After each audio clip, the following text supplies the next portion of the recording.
الله من الشيطان الرجيم بسم الله الرحمن الرحيم وما هو على الغيب بضنين صدق الله العظيم إن الله وملائكته يصلون على النبي يا أيها الذين آمنوا صلوا عليه وسلموا تسليما محبت سے پڑھیے گا الصلاة والسلام عليك يا سيدي يا رسول الله وعلى آلك وأصحابك يا حبيب الله الصلاة والسلام عليك يا رحمة للعالمين وعلى آلك وأصحابك يا خاتم النبيين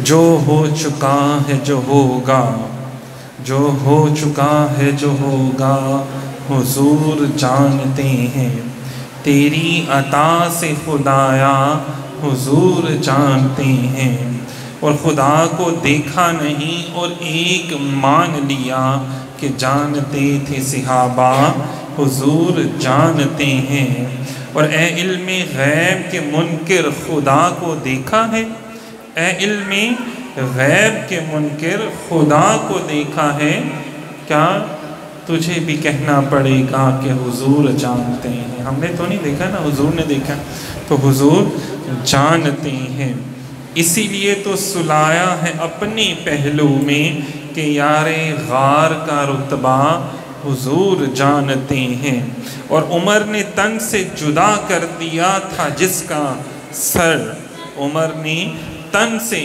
جدا کر دیا تھا سر جس کا وہ اپنا ہے کہ پرایا حضور جانتے ہیں خدا ہی جانے عبید ان کو ہے پتہ کیا کیا خدا ہی جانے عبید ان کو ہے پتہ کیا کیا ہمیں پتہ ہے بس اتنا کہ حضور جانتے ہیں حضور سب جانتے ہیں کیا جانتے ہیں آج انشاءاللہ تعالی ہم گفتگو کریں گے علم غیب مصطفیٰ صلی اللہ علیہ وسلم پر دیکھیں کتنی عجیب سی بات ہے کہ کیسے کیسے لوگ ہیں اس معاشرے میں کہ کتنے بے ادب اور گستاخ ہو جاتے ہیں اور جن کی احادیث پڑھ کر اور قرآن پاک کی آیات پڑھ کر آپ جناب سب عالم اور مفتی بنتے ہیں اور اپنے نام کے ساتھ بڑے بڑے القابات لگا لیتے ہیں اور بعد میں جب تھوڑی سی مشہوری ہو جاتی ہے تو ساتھ ہی غرور اور تکبر آ جاتا ہے اور آپ اپنے آپ کو سمجھنا شروع ہو جاتے ہیں اور پھر کہتے ہیں توبہ نعوذ باللہ معاذ اللہ انبیاء کے علم پر اور خاص کر نبی محترم حضرت محمد مصطفیٰ صلی اللہ علیہ وسلم کے علم پر بات کرنے گفتگو کرنے کی جسارت کر دیتے ہیں اور بے ادبی کر دیتے ہیں تو بہرحال بہت سے ساتھیوں نے دوست احباب میں اس حوالے سے سوالات کیے تو آج ہم انشاءاللہ تعالی ان سوالات کے جوابات دیں گے آپ ساتھیوں کی عقیدت اور محبت کے لیے اور عشق کے لیے تاکہ ہمارے علم میں بھی اضافہ اور ہمیں پتہ چلے کہ حضور جانتے ہیں حضور سب جانتے ہیں اچھا یہاں پہ ہم بات کر رہے ہیں علم غیب یہ جو بد مذہب والے لوگ ہیں وہ کیا کہتے ہیں کہ جناب وہ بس جی سارا اللہ نہیں پتہ اور کسی نے کچھ نہیں پتہ اب یہاں پہ غیب سب غیب اللہ تعالیٰ کو ہی پتہ ہے اب علم غیب غیب کسے کہتے ہیں سب سے پہلا تو یہ لفظ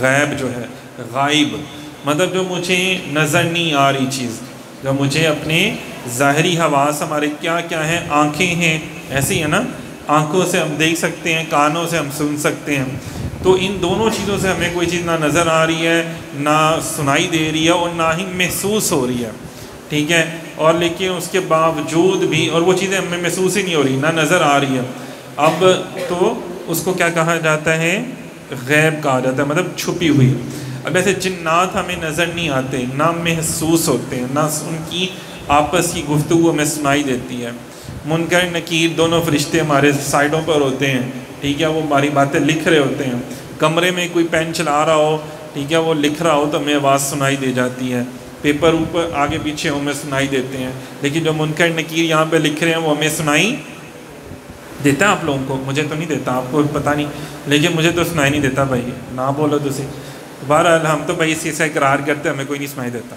صحیح ہے اور مطلب اگر وہ سنائی دینے لگ پڑے تو پھر کیا ہوگا کہ مجھے غیب کی بات کا پتہ چلنا شروع ہو گیا مطلب مجھے فرشتوں کی لکھنے کی آوازیں آنا شروع ہو گئی ہیں، مجھے جنات کا پتہ چلنا شروع ہو گیا، اٹس مین کہ مجھے غیب کا علم اللہ پاک نے عطا کرنا شروع کر دیا ہے، لیکن بہرحال نہیں نظر آ رہا تو اٹس مین وہ میرے لیے وہ غیب ہے، کیونکہ میں ان کو ظاہری آنکھ سے نہیں دیکھ سکتا، ان کانوں سے ان کو سن نہیں سکتا یا ان کو محسوس نہیں کر سکتا۔ اسی طرح قیامت کب آئے گی یہ بھی میں اور آپ ہم میں سے کوئی بھی نہیں جان سکتا۔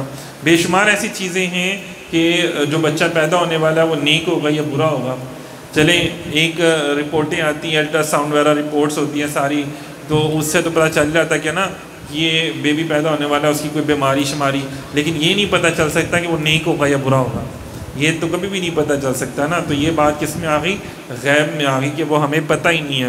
اسی طرح جنت اور دوزخ ہم لوگوں نے نہیں دیکھی، کہاں پہ ہے، کدھر ہے، کس جگہ پر ہے، کیسی ہے، نہ کسی آنکھ نے دیکھی نہ کسی کان نے سنا، اس حوالے سے اس کی آوازیں تو ہم نے نہیں نہ سنی، وہاں پہ چیختے ہوئے لوگوں کی آوازیں تو نہیں سنی دوزخ میں، جنت میں چلتے ہوئے لوگوں کی آوازیں تو نہیں سنی۔ تو بہرحال یہ ساری چیزیں ہمارے لیے غیب ہیں۔ ہاں اگر کوئی ان ساری چیزوں کے بارے میں بتائے کہ ہاں میں نے یہ چیز دیکھی ہے تو اس کے بارے میں کہا جائے گا کہ اللہ نے اس کو غیب کا علم عطا فرمایا ہے۔ قرآن پاک میں اس حوالے سے بات کرتے ہیں، قرآن پاک میں کیا بیان فرمایا گیا ہے۔ قرآن پاک میں سورہ انعام میں آیت نمبر 59 میں اللہ نے فرمایا وَعِندَهُ مَفَاتِحُ الْغَيْبِ لَا يَعْلَمُهَا إِلَّا هُوَ، اور اس کے پاس ہیں کنجیاں غیب کی، انہیں وہی جانتا ہے۔ اب یہ جو لوگ آیتیں ہمیں پیش کرتے ہیں نا کہ یار یہ دیکھو اللہ تعالیٰ تو یہ کہہ رہا ہے، تو یہ آیتیں وہ یہ والی پیش کرتے ہیں۔ اب اس آیت میں اور جن آیات میں انبیاء کرام کو علم عطا ہوا دونوں میں کیسے ہم دیکھیں گے، اس کو فرق کریں گے۔ اچھا ایک اور آیت میں ہے قال الم اقل لكم انی اعلم غیب السماوات والارض، ٹھیک ہے، یہ سورہ بقرہ کی آیت نمبر 33 ہے۔ فرمایا میں نہ کہتا تھا کہ میں جانتا ہوں آسمانوں اور زمین کی چھپی چیزیں، اور میں جانتا ہوں جو کچھ تم ظاہر کرتے ہو، جو کچھ تم چھپاتے ہو۔ یہ اللہ تعالیٰ کیا فرما رہے ہیں؟ جو تم ظاہر کرتے ہو، جو کچھ تم چھپاتے ہو، میں سب جانتا ہوں۔ اب یہ ذرا غور کریں، حضرت عیسیٰ علیہ السلام بھی کہا کرتے تھے جو تم کھا کے آئے ہو، جو تم گھر میں باتیں کرتے ہو، میں سب جانتا ہوں۔ تو یہ اور اس میں کیا فرق ہوگا پھر؟ تو اسی طرح فرمایا فَقُلْ إِنَّمَا الْغَيْبُ لِلَّهِ فَانْتَظِرُوا، سورہ یونس کی آیت نمبر 20 میں تم فرماؤ غیب تو صرف اللہ ہی کا، اللہ کے لیے ہے۔ مطلب دیکھیں اللہ تعالیٰ خود غیب بنانے والا ہے، غیب جو ہے وہ اللہ نے بنایا ہے۔ اب اللہ کو اس کے لیے علم غیب کی ضرورت نہیں ہے کوئی بھی۔ آپ نے ایک موبائل بنایا تو آپ اس کے بارے میں ہر چیز جانتے ہیں، آپ کو آنکھیں بند کر کے دیکھنے کی ضرورت نہیں ہے، یہ کس سے پوچھنے کی ضرورت نہیں ہے۔ آپ بھی گھر میں سائیکل ہے، آپ کو پوچھنے کی ضرورت نہیں ہے۔ میں آپ سے پوچھوں گا یار آپ کا گھر، آپ اپنا گھر ہے، آپ کو اپنے گھر کے بارے میں کوئی علم غیب جاننے کی ضرورت نہیں ہے۔ میں آپ سے پوچھوں گا آپ کے گھر میں بیڈ کہاں پڑا، آپ بتا دو کہ فلاں کمرے میں پڑا۔ اچھا جی آپ کے گھر میں کچن کس سائڈ پہ، فلاں سائڈ پہ ہے۔ آپ کے گھر میں فلانی چیز کہاں پڑی ہے، آپ بتا دو کہ فوراً یہاں پڑی ہے۔ تو آپ کو، آپ کی اپنا گھر ہے، آپ نے خود اس کو سجایا ہے، تو آپ کو اس کے لیے علم غیب کی ضرورت نہیں ہے۔ ہاں مجھے ضرورت ہے آپ کے گھر میں سے سب کچھ جاننے کے لیے کہ میں نے تو آپ کا گھر دیکھا ہی نہیں ہے۔ تو اسی طرح یہ اللہ کی کائنات اس کا گھر ہے، یہ پوری کائنات اللہ رب العزت نے بنائی ہے، وہ خود علام الغیوب ہے، غیب کو بنانے والا وہ ہے، ٹھیک ہے نا۔ انسانوں کو بھی اللہ نے بنایا ہے، اور جو انسانوں کو چیزیں نظر نہیں آتی ظاہری حواس سے، ان کو بھی اللہ نے بنایا، اور ان چیزوں کو بھی بہت سی چیزیں نظر نہیں آتی۔ جیسے جنات ہیں وہ آسمانوں میں نہیں جا سکتے، آسمانوں پہ یہ تو وہ جاتے ہیں تو ان کو گرز مار دیے جاتے ہیں، وہ نیچے آ جاتے ہیں، تو وہ آسمانوں پہ نہیں جا سکتے۔ اسی طرح پہلے آسمان والے فرشتے اوپر نہیں جا سکتے۔ اسی طرح اور کتنے ایسے فرشتے ہیں، یہاں تک وہ آپ نے پڑھا ہوا ہے نا معراج کے حوالے سے کہ ایک جگہ پہ تو جبرائیل امین رکے، وہ آگے نہیں جا سکتے تھے، ان کو نہیں پتا تھا کہ آگے کیا ہے، تو وہاں پہ حضور جانتے ہیں، حضور تشریف لے کر گئے نا، میرے آقا تشریف لے کر گئے۔ تو سارا علم کون جانتا ہے؟ میری آقا کو اللہ نے علم عطا فرمایا۔ تھوڑا سا اور آگے چلتے ہیں۔ اچھا جی یہ آیت جو ہم نے پڑھی تھی اس میں کیا تھا کہ سارا علم غیب اللہ تعالیٰ کے پاس ہے۔ فرماؤ علم غیب اللہ کے لیے ہے۔ اب باقی کیا ہے؟ اللہ پاک نے فرمایا عالم الغیب فلا یظہر علی غیبہ احد الا من ارتضی من رسول، سورہ جن کی آیت نمبر 26-27 میں اللہ پاک فرماتے ہیں غیب کا جاننے والا وہی ہے، سو اپنے غیب پر کسی کو مطلع نہیں کرتا، ہاں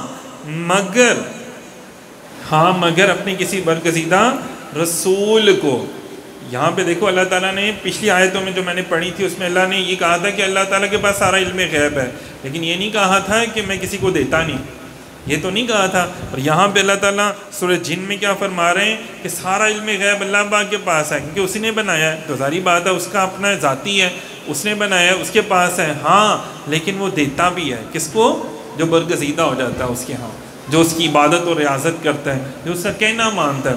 ظاہری بات ہے یار، آپ اپنے ہر دوست کو، کلاس فیلو کو اپنے گھر نہیں لے جاتے. اپنے گھر کس کا پتہ کس کو بتاتا ہے؟ جو آپ کا بڑا اچھا دوست ہوگا. اور پھر گھر کے اندر، کمرے کے اندر بھی کس کو جا کے بٹھاؤ گے؟ جو آپ کا بہت بیسٹ فرینڈ ہوگا. ایسے ہے نا، ہر ایک گلی میں سے، گلی محلے میں سے اٹھا کے اس کو چلا آج تو میرے گھر آتا ہے میں اپنی گلاں دساں. ایسے تو کبھی نہیں آپ کرتے نا. آپ کس کو لے کے جاتے ہو اپنے گھر میں؟ بہت آپ کا کلوز فرینڈ ہوتا ہے، جو بہت بیسٹ فرینڈ ہوتا ہے، جو آپ کے ساتھ جناب جینا مرنا ہے یار بس تیرے لیے. آج کل تو خیر ایسی دوستیاں بھی کم ہی ملتی ہیں، لیکن یہ دیکھو یہ اللہ کے ولی وہ ہوتے ہیں. اللہ تعالیٰ فرماتا ہے میں ان کو آزماتا ہوں. وَلَنَبْلُوَنَّكُمْ بِشَيْءٍ مِّنَ الْخَوْفِ وَالْجُوعِ وَنَقْصٍ مِّنَ الْأَمْوَالِ. پھر اللہ تعالیٰ ان کو اپنا آپ عطا فرماتا ہے. إِنَّ اللَّهَ مَعَ الصَّابِرِينَ. کیا کہ اللہ تعالیٰ جب ان کو اپنا آپ دے دے گا پھر ظاہری بات ہے ان کو اپنے گھر میں بھی لے آئے گا. پھر اللہ تعالیٰ ان کے ساتھ اپنی راز کی باتیں بھی شیئر کرے گا. اور اللہ کی راز کی باتیں کیا ہیں؟ وہ غیب کا علم ہے. اللہ کی راز کی باتیں کیا ہیں؟ غیب کا علم ہے. جس طرح ہر ایک کو اٹھا کے آپ اپنے گھر نہیں لے آتے، اللہ تعالیٰ بھی اسی طرح ہر ایک کو اٹھا کے علم غیب عطا نہیں کرتا. کیونکہ ہر علم ہر بندہ نہیں حاصل کر سکتا. جیسے ہر بندہ ڈاکٹر نہیں بن سکتا، ہر بندہ عالم دین نہیں بن سکتا، ہر بچہ بھی دیکھیں حفظ قرآن نہیں کر سکتا. قرآن پاک بھی بڑی نعمت ہے. ہر بندہ دیکھیں سائنٹسٹ نہیں بن سکتا. کتنے لوگ جاتے ہیں نا میٹرک میں، آپ دیکھ لو کتنے لوگ ہوتے ہیں، لاکھوں بچے میٹرک کے پیپر دیتے ہیں. ایف اے کتنے لوگ کرتے ہیں؟ ان سے آدھے. پھر ایف اے میں بھی کتنے ہزاروں بچے ہوتے ہیں، ان میں گریجویشن میں کتنے جاتے ہیں؟ اس سے بھی آدھے. تو گریجویشن میں سارے ہی بھگت جاتے ہیں. اور اس کے اوپر جب ایم اے کی بات آتی ہے، ایم اے میں کتنے جاتے ہیں؟ بہت ہی کم ہوتے ہیں، وہ سینکڑوں میں ہوتے ہیں. ایم اے سے اوپر بھی جو ڈاکٹریٹ کی ڈگری کس کو ملتی ہے؟ جن کو ہم انگلیوں میں گن سکتے ہیں، 10 12 20 بس اتنے ہوتے ہیں. مطلب میٹرک کے پیپر کتنے لوگوں نے دیے تھے؟ لاکھوں لوگوں نے. لیکن پی ایچ ڈی ڈاکٹر کتنے بنے؟ چاند ایک بنے. اسی طرح لاکھوں کروڑوں اربوں مسلمان ہیں، لیکن ہر ایک کو اللہ نہیں دیتا. اللہ تعالیٰ اسی کو دیتا ہے جو اس کا دوست بن جاتا ہے، جو اس کے بہت برگزیدہ کہا گیا نا. پھر فرمایا وَمَا كَانَ اللَّهُ لِيُطْلِعَكُمْ عَلَى الْغَيْبِ وَلَكِنَّ اللَّهَ يَجْتَبِي مِن رُّسُلِهِ مَن يَشَاءُ. سورہ آل عمران 179. اور اللہ کی شان یہ نہیں ہے کہ اے عام لوگوں تمہیں غیب کا علم دے، جو میں بھی بیان کر رہا تھا کہ اللہ نہیں عام لوگوں کو دیتا، ٹھیک ہے نا، عام لوگوں کو علم غیب دے دے. ہاں اللہ چن لیتا ہے جسے چاہے اپنے رسولوں میں سے، اللہ چن لیتا ہے جس کو چاہے. پھر اللہ تعالیٰ نے فرمایا کہ وَعَلَّمَ آدَمَ الْأَسْمَاءَ كُلَّهَا ثُمَّ عَرَضَهُمْ عَلَى الْمَلَائِكَةِ. سورہ بقرہ 31 نمبر آیت. اللہ تعالیٰ نے آدم کو تمام اشیاء کے نام سکھائے. آدم تو تب پتہ کہاں پہ تھے؟ زمین پر تو آئے نہیں تھے نا ابھی. تو آدم تو کہاں پہ تھے؟ جس کو ہم نے ابھی دیکھا بھی نہیں. آسمانوں میں تھے یا جنت میں تھے؟ جس کو ہم نے نہیں دیکھا. جنت میں ہی آتا ہے ویسے زیادہ تر کتابوں میں. تو پھر فرمایا سب اشیاء ملائکہ پر پیش کی. اللہ تعالیٰ نے پہلے تمام چیزیں جو تھیں ان کے نام اپنے نبی کو سکھا دیے. کتنی بڑی بات ہے. وہ نبی نے بھی نہیں دیکھے تھے، ان کو نہیں پتا تھا، وہ تو ابھی بنے تھے. اب ان چیزوں کے نام فرشتوں کو بھی نہیں آتے تھے. فرشتوں کے لیے بھی وہ غیب کی خبر تھی. کتنی بڑی بات ہے. فرشتے ہمارے لیے غیب ہیں، اور اسی طرح فرشتوں کے لیے بھی غیب تھی وہ چیزیں. ان کو بھی نہیں پتا تھا، ان کے نام نہیں آتے تھے. تو پھر اللہ پاک نے فرشتوں کے سامنے وہ چیزیں رکھی. فرمایا بتاؤ یہ کیا ہے؟ فرشتے کہتے ہیں اللہ تعالیٰ ہمیں نہیں پتا، آپ بہتر جانتے ہیں. تو پھر کیا ہوا کہ آدم علیہ السلام سے پوچھا اللہ نے یہ کیا ہے؟ تو آدم علیہ السلام نے ان تمام چیزوں کے پھر نام بتائے. آدم علیہ السلام نے، آپ کو پتہ ہے تمام اوزار جتنی ہیں نا سب کے نام اللہ نے ان کو بتا دیے تھے. جو آج ہم اسے کہتے ہیں نا پلاس، یہ جتنے اسکرو ڈرائیور یا جتنے پیچکس وغیرہ، جتنے بھی چاہے اوزار لکڑی کے کاموں میں استعمال ہوتے ہیں، لوہے کے کاموں میں استعمال ہوتے ہیں، کسی بھی چیز کو بنانے کے لیے جو اوزار استعمال کیے جاتے ہیں وہ اللہ تعالیٰ نے تب جب کائنات ابھی تخلیق کی اور آدم علیہ السلام کو بنایا تب اللہ تعالیٰ نے وہ سارے ان کے نام ان کو سکھا دیے اللہ تعالیٰ نے. اور جب جیسے فرشتوں کے سامنے ساری چیزیں رکھی اللہ نے آدم علیہ السلام کو فرمایا آپ ان کے نام بتاؤ. انہوں نے بتانے شروع کر دیا. اور تفاسیر میں آتا ہے، تفسیر مدارک، تفسیر خازن، تفسیر کبیر میں ان تفاسیر میں بیان کیا گیا. حضرت عبداللہ ابن عباس جو بہترین راوی ہیں، کتنے بڑے عالم ہیں، فقہی اعتبار سے بھی بہت بڑی ہستی ہیں، تو وہ فرماتے ہیں کہ حضرت آدم علیہ السلام کو اللہ نے 7 لاکھ زبانیں سکھائیں، 7 لاکھ زبانیں سکھا دی، مطلب تا قیامت جو لوگوں نے آنا ہے، قبیلوں نے آنا ہے، انہوں نے جو زبانیں بولنی ہیں وہ ساری اللہ نے آدم علیہ السلام کو سکھا دی۔ کیسی بات ہے نا، مطلب عربی بھی سکھا دی، عبرانی زبان بھی سکھا دی، سریانی بھی سکھا دی، انگلش بھی سکھا دی، چائنیز بھی سکھا دی، ڈچ زبان بھی سکھا دی۔ ابھی ہمیں چند زبانوں کے نام آتے ہیں، اور ابھی پوری دنیا میں کتنی زبانیں بولی جاتی ہیں اور کب سے بولی جا رہی ہیں آج تک، اور آگے پتہ نہیں اور کتنی زبانیں ایجاد ہونی ہیں ابھی، وہ ساری کی ساری زبانیں۔ اور پھر اس کی بڑی بات ہے کہ پرندوں کی زبانیں بھی، فرشتوں کی زبانیں بھی، جنات کی بھی زبانیں، اور جانوروں کی بھی زبانیں۔ آگے ہم انشاءاللہ ذکر کریں گے سلیمان علیہ السلام کو اللہ نے کیسی بولیاں سکھائی تھیں۔ تو بہرحال کیسے کیسے، اور آپ یہ دیکھیں کہ حضرت عبداللہ ابن عباس فرماتے ہیں اور بزرگ فرماتے ہیں، علماء فرماتے ہیں کہ یہ سارا علم آدم علیہ السلام کا ملا کر حضور علیہ السلام کے علم کے سامنے ایسے ہے جیسے 7 سمندر ہوں حضور کا علم، اور آدم علیہ السلام کا علم ایک قطرہ، مطلب اتنا ہے۔ ابھی آدم علیہ السلام کا علم کتنا ہے دیکھیں، 7 لاکھ زبانیں۔ مجھے آپ کو یا ہمارے یہاں پہ چلے بہت ہی کوئی ہماری دنیا میں بہت ہی کوئی ماشاءاللہ سے ذہین فتین بندہ بھی ہو تو اس کو بھی کوئی 20-30 زبانیں آتی ہوں گی، یا ابھی تک دیکھا گیا ہے کوئی 40 زبانیں میں بات کر سکتا کوئی بندہ، ایسے بھی لوگ دیکھے گئے ہیں، لیکن 40 سے اوپر تو کسی کو بھی نہیں آتے۔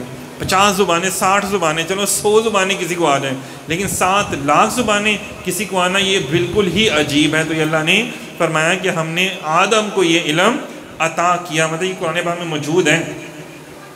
اسی طرح کیا اس سے کہتے ہیں، حضرت شیخ محی الدین ابن عربی فتوحات مکیہ میں فرماتے ہیں کہ حضور علیہ السلام کے پہلے خلیفہ کون تھے؟ حضرت آدم علیہ السلام۔ حضور کے پہلے خلیفہ کون ہیں؟ حضرت آدم علیہ السلام۔